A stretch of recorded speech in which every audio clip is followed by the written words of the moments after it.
Good morning, everyone. April Dupree here with our final ab edition of Workout Ab, Wednesday. core edition. Core edition, excuse me. I can't even fully introduce myself or you, fitness and nutrition expert, Mackie Shillstone.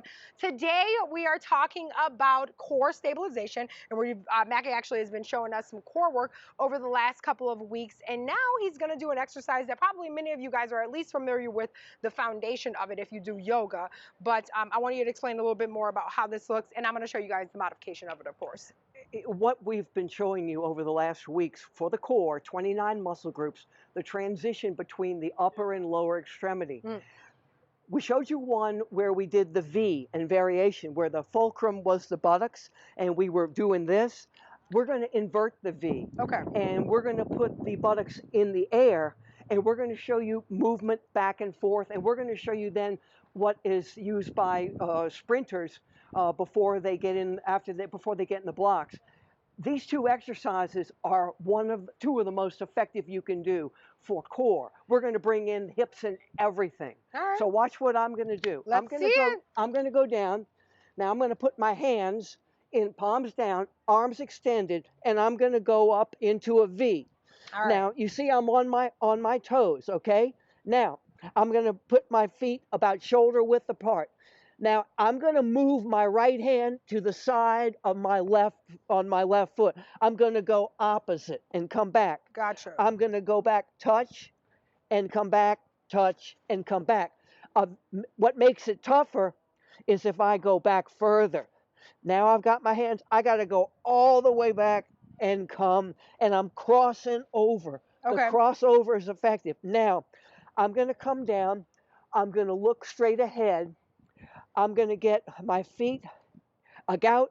Again, I'm in that plank position, but I'm parallel. I'm going to come forward and come back. I'm going to come forward and come back. Now, you don't have to go as far. I mean, I can really go out because I'm very but we want to make sure when you step forward that the knee is not over the toe, or does it matter? No, really, because I've got no weight bearing on. Okay. So look at me right here versus being out here. Gotcha. When I'm done, of course, I get up and then I stretch. You know, I can stretch, I can bend and stretch. I've got to stretch my hip flexors. This is very effective, and you can do it in a simple space. Now, April's going to do the variation. All right, yeah. So I want to show you guys a little easier version, and you don't need this if your yoga mat's thick enough, but just in case you do, you can always put that towel underneath you, and you can come down. Notice the V, and notice the touch. So she's just touch and go, but she's coming back. Now, when she's doing that, when she's crossing over on the front side of the body, she's contracting. But when she's crossing over on the back, she's stretching.